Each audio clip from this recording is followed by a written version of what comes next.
Hey guys, welcome back to more Reddit tree law stories. Imagine your neighbor illegally cutting down your protected trees just for a better view and then having the audacity to demand you thank him for it. What happened next cost him nearly $500,000. Let's dive right into the video. And the first one is a pro-revenge story which is titled "Smug Neighbor Cut Down My Trees for a Better View, Now Owes Me $450,000", an r/tree law story. For context, I own a small old cabin on a lake, not the rich side of the lake either. It's a steplot, stares down from the road, lots of roots and rocks, pretty much held together by trees and stubbornness. Along the uphill property line, there used to be a row of big pines. Not redwoods or anything, but tall enough to block the view of the monster house above me. And yeah, those trees were the only thing between my tiny deck and my neighbor's giant glass wall that he calls a window to the lake lifestyle. I'm not fancy, I work just at a casual job that lets me work remotely sometimes, and the cabin is my little sanity bubble. Coffee on the deck, dog asleep at my feet, trees swaying, lake in front, privacy behind, just perfect. I knew those trees were important, not just emotionally though. The whole hillside is steep and those roots are the reason my place doesn't slowly slide towards the water every time it pours. On top of that, my county has some pretty strict shoreline rules. The trees along the water and on steep slopes are protected. You can trim them within reason, but if you start clear cutting or something, you are asking for a world of hurt. I had actually done it all by the book before any of this went down. When I first bought the place, I hired a legit arborist to check the trees, write up a health report, and file it with the county because I didn't want to get nailed someday for something the previous owner did. The conservation guy from the county came out too, looked at the slope and the lake setback, and marked everything in their system. So there was documentation that the trees were healthy, they were specifically noted as erosion protection, and they were under shoreline protection rules as well. I filed all that away and went on with my life, and then the uphill house sold. The old owners were quiet retired people who mostly just used it as a vacation place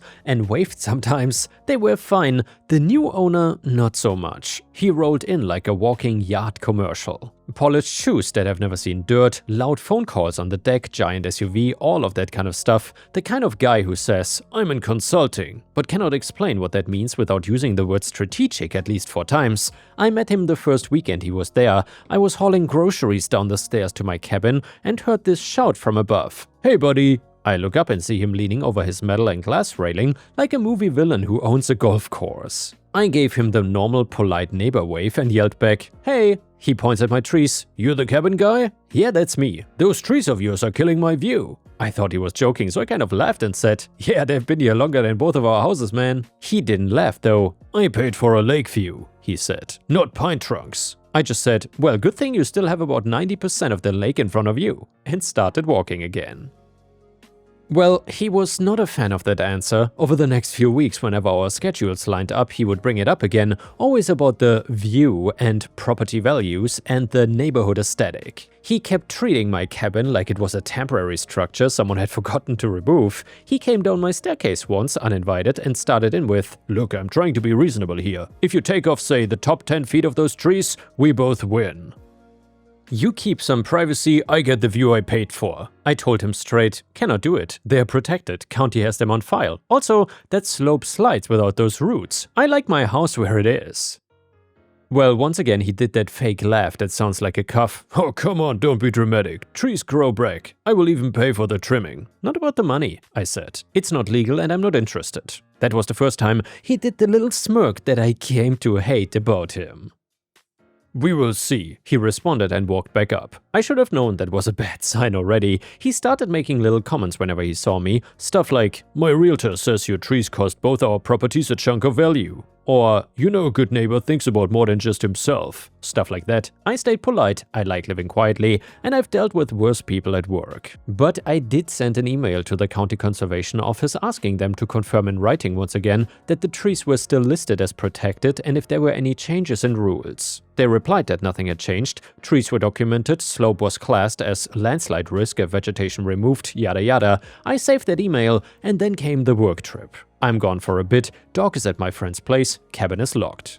I also had a camera pointed at the front door mostly so I can yell at delivery drivers through my phone. First day or two, nothing, but then the footage hits its storage limit and I don't bother checking because I'm busy. That small detail will matter later. I get back, drive up, park at the roadside spot, start walking down the stairs with my duffel bag and stop dead about halfway. Something feels wrong. It took my brain a second to see it because I was so used to the view being filtered through green. But suddenly the light was weird, bright, too bright. I looked to my right where the tree line should be, but it was gone. Not lightly trimmed, not shaped, completely gone. Stumps, chips, raw dirt. I could see straight across into Mr. View's yard and his big open deck like someone had pulled a curtain in a theater. I just stood there on the stairs holding my bag, stomach, doing somersaults. My yard looked like a construction site. The slope that had always looked like a shady wooded area was just brown and raw and muddy now. I walked the rest of the way down in a daze. Up close, it was even worse. The pines were cut low, maybe a foot off the ground. Every smaller tree and shrub and fern that had been under them was gone, just churned up soil and some sad roots sticking out. There were ruts from some small machine. One of my fence posts at the bottom was cracked. On my deck table was a folded piece of paper under a rock. I knew exactly who it was from before I even opened it. Inside, written in this big loopy handwriting, it said, "You're welcome for the new view. You will see that this improves both our property values long term. You really ought to thank me." I stood there with that letter in my hand and just went quiet. No screaming, no epic meltdown, nothing, just this kind of numb buzzing in my ears. My first reaction was panic. I walked down my little path to the edge of the slope and looked down. You could literally see where little rivulets had already started cutting through the dirt from the last rain. It hadn't even been that long and it was already changing. The hillside looked like it was just waiting for an excuse to move. My second reaction was anger, but it was a cold, focused kind of anger, the kind where your brain suddenly makes a little checklist by itself. I went back into the cabin, pulled out the folder with my original arborist report and the county emails and sat at the table reading them like it was an exam. Every tree was listed with location, species, and conditions with photos. The county file number was on there, the email from a few weeks earlier confirming they were still logged as protected. It was all there. I took photos of everything outside. Wide shots of the entire line, close-ups of stumps with a tape measure, chunks of bark that were left, the torn-up soil, the note. I went up the stairs and took photos from the road. I took a picture of his huge open view with my bald hillside front and center, and then I called the arborist who had done the first report. He remembered me right away, because apparently people who proactively report their shoreline trees are rare, and I explained what happened. He was quiet for a second and then just said, "I'll be there tomorrow, don't touch anything." Then I called the county conservation office. I expected a voicemail hell, but instead, as soon as I said my protected shoreline trees were cut down without my permission while I was gone, they transferred me to someone who sounded like this was their Super Bowl. They set up an inspection for the next day too and told me not to disturb the site, same as the arborist. And by the way guys, since we have read many tree law stories, if someone cut down trees on your property, what would you do in OP's position? Let me know in the comments, and while you're at it, please don't forget to like the video since that helps me tremendously. Thank you so much. After I did that, I called my insurance agent just to ask if I should be telling them anything, and she said they usually don't deal with intentional damage by third parties, but she made notes and told me to get every bit of documentation I could because this sounds like a classic tree trespass situation. Her words. It was only after all of that I let myself walk up to his fence and look. He was on his deck, of course, wine glass in hand, sunglasses on, like some ad for a lake rental. He saw me, waved like nothing was wrong and shouted, "Looks way better, right?" I yelled back, "We're not having this conversation." He shrugged, "Suit yourself, you will thank me when you see your next appraisal." I turned around and walked away, because at that point anything I said wouldn't have been useful. Also, I didn't trust myself not to say something I might regret later in front of witnesses. Next day the cavalry arrived. First was the arborist.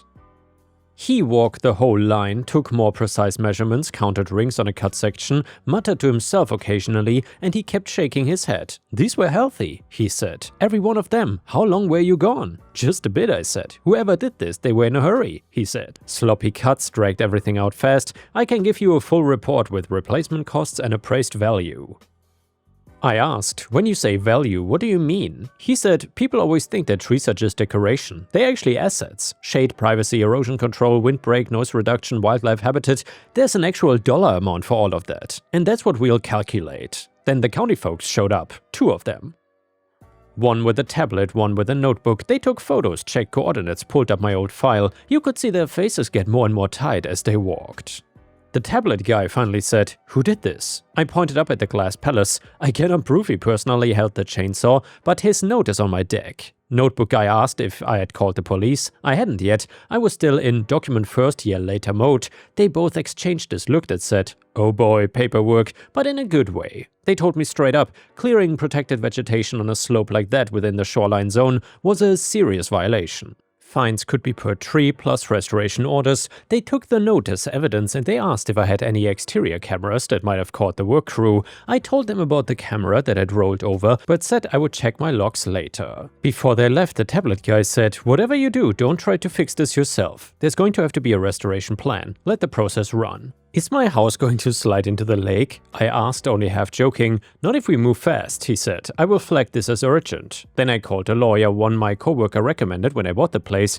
I emailed him all the documents, the photos, the county contact info, just everything. He called me back and his first sentence was, "I'm sorry this happened, but you might be in a much better position than you think you are." He explained the concept of timber trespass in my state. Basically, if someone intentionally cuts your trees without your permission, they are on the hook for damages, and those damages can even be multiplied. On top of that, because these were protected shoreline trees, there was a whole separate layer of fines and required fixes from the county that had nothing to do with my personal case. His words, not mine. If he thought he was gonna pay for a few saplings and call it good, he's in for a surprise. I asked the important question, "Do I need to do anything right now other than not commit a crime?" He laughed and said, "Document, don't engage, let the county do their thing, and I would start putting numbers together. Don't talk to him about money, don't say anything about getting sued or whatever, and don't agree to anything verbal. If he contacts you, tell him everything has to go through me from now on," which frankly sounded like heaven. Over the next week, stuff started happening real fast. The county sent him a notice of violation. I didn't see the letter obviously, but I saw the aftermath. One morning I came out with my coffee and saw him pacing on his desk, phone glued to his ear, waving his free hand at my property like he was conducting an orchestra. You know that thing where you cannot hear the words but you know someone is losing their mind? Exactly that. He stomped down my stairs not long after and came right up to my desk. I hit record on my phone the second I saw him coming because I'm not an idiot, and he opened with, "We need to talk." I said, "You need to leave. My lawyer said not to talk to you directly anymore." He actually scoffed, "You got a lawyer? Over some trees? Come on, let's be adults. I will just pay you for the landscaping. We'll get some smaller trees put in. Maybe some shrubs, call it even." I repeated, "All communication goes through my lawyer." He stepped closer, lowered his voice like we were co-conspirators. "Look, the county overreacts to this stuff.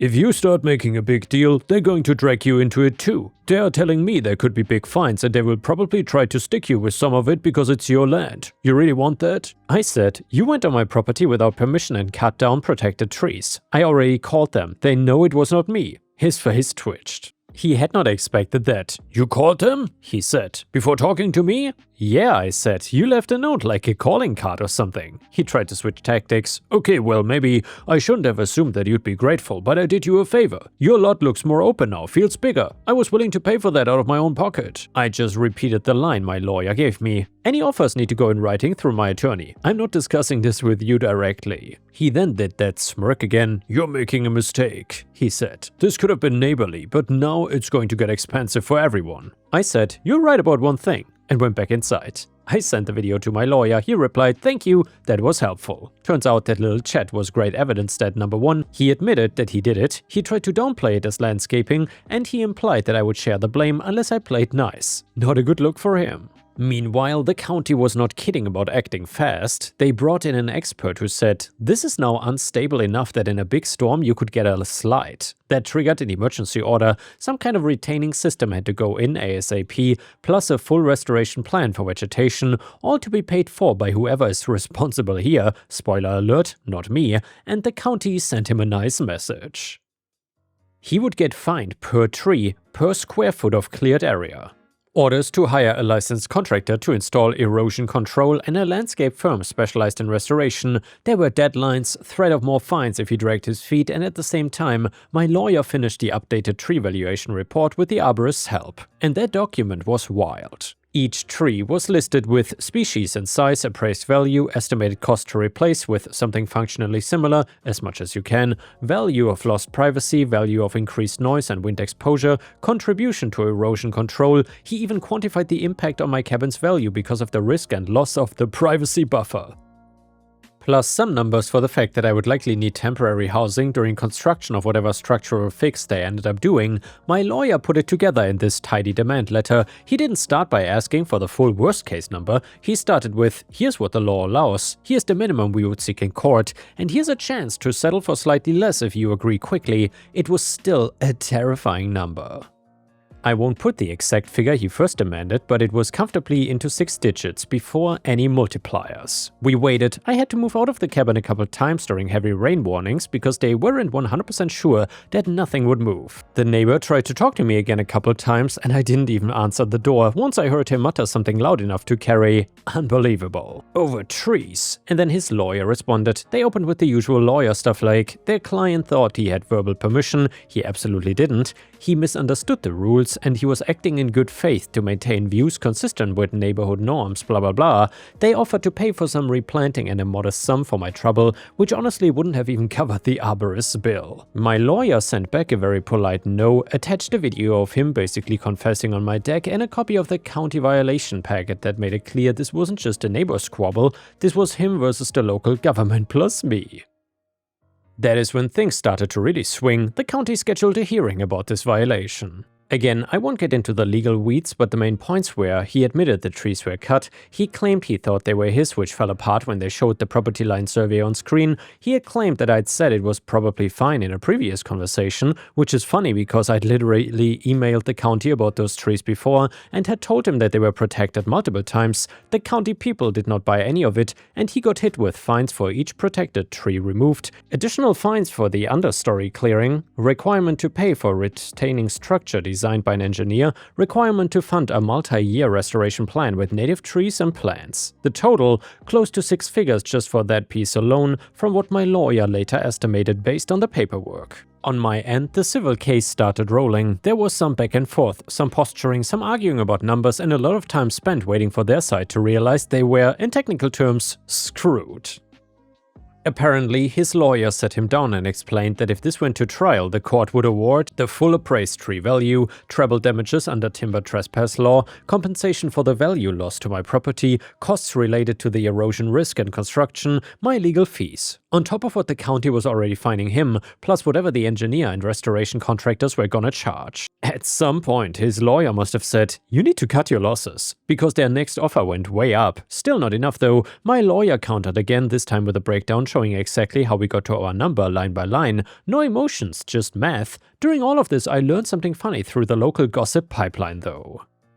He had been bragging to people at the marina about how he was gonna put the cabin guy in his place, and how you cannot let some rundown check ruin a $1 million view. After the county hearing and the first round of fines, that bragging turned into complaining, loudly, to anyone who would listen. He was apparently telling people the county was corrupt, that they were punishing success, and that this is why you cannot invest in property around here. People who used to fawn over him started giving him a wide berth because nobody wants to get sucked into that kind of drama, especially with the county involved too. Anyway, after a few rounds of legal chicken, they finally blinked. Their lawyer came back with, client will agree to pay, big number, plus assume full responsibility for county fines and all required construction and restoration in exchange for no further claims and a confidentiality clause.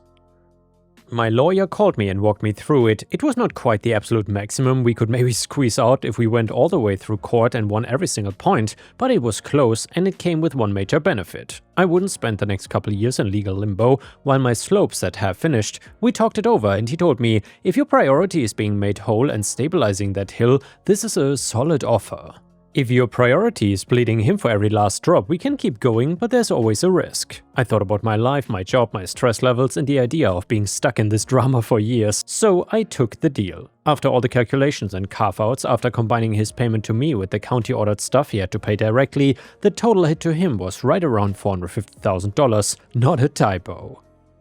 almost $500,000 because he really wanted a slightly better view of water he already had plenty of. The county fines required construction were on top of that, different bucket. I didn't see that money, but I sure saw the results, because here is where it gets actually fun for me. The county approved a plan to fix the slope. The engineer designed the wall to be just high enough that once they were done and the plantings grew a bit, my entire yard would be screened off. Completely legal height, entirely on my side, fully compliant with all the rules. I worked with a landscaping architect paid out of my settlement on the replanting plan. We didn't just go, okay, put the same pines back and call it good. We got clever instead.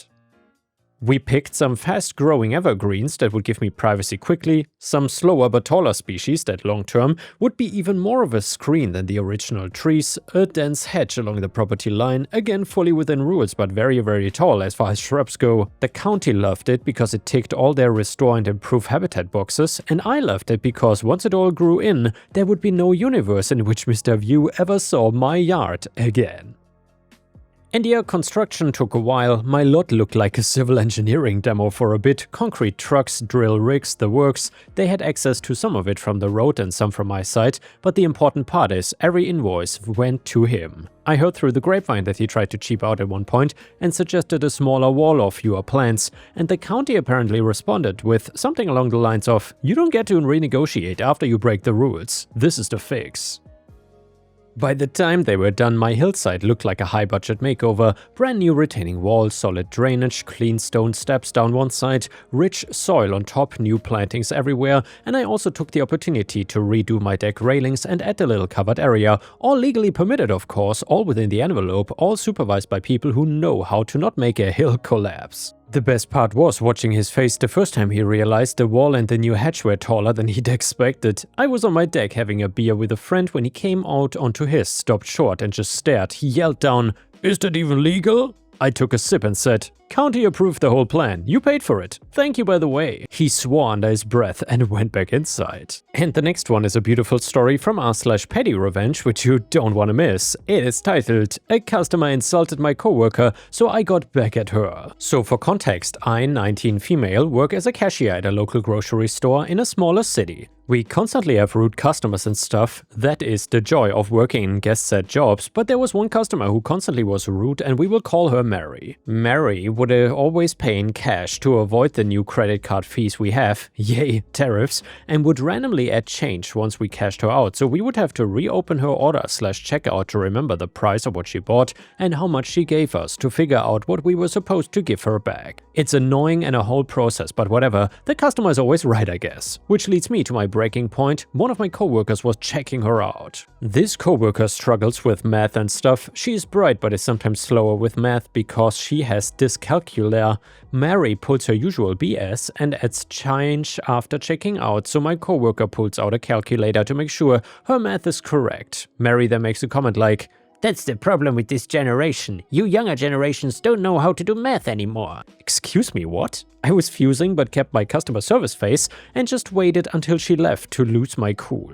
I kept replaying the moment in my head and kept thinking of what I could have done when it finally hit me. The next time Mary came back to our store, I intentionally became her cashier. I checked her out and she did the same thing of adding change after the order was complete. So I did the same thing my coworker did, pulled out a calculator, and as expected, Mary made a comment about how this younger generation is stupid because they cannot do basic math. I put on the best acting performance of my life and said, "I suppose that's what happens when you have a brain tumor." Mary went pale. I pretended to hold back tears as I gave her back her change and watched her leave. Anyway, hopefully that will stop her from making comments about my coworkers and will stop make everyone's job harder. Edit for those talking about the tariff comment. To clarify, I'm not talking about the credit card fees from the credit card companies. I'm talking about merchant surcharges that have been added. Stores in my state add surcharges, also known as tariff fees, to cover increased costs of imported goods like coffee, produce, etc., which credit card holders pay at checkout. And the next one is another petty revenge story, which is titled, "My roommate will jump out of bed and run to the shower when he hears my alarm in the morning." So my roommate enjoys nice long showers in the morning using all of the hot water. I realized that he literally jumps out of bed and runs into the bathroom when he hears my alarm. I started putting my alarm on silence for a while, and this was working well enough, but I still missed morning shower several times because of their unreasonable long showers. So I just started moving to 2 alarms, 1 alarm alarm about an hour and a half before I normally get up. This has caused him for about 2 weeks now to get up really early, run the hot water out and be out with enough time for it to be warm again. Small victories are nice. And yeah guys, thank you for watching. Please don't forget to check out my endless playlist and I will see you again tomorrow.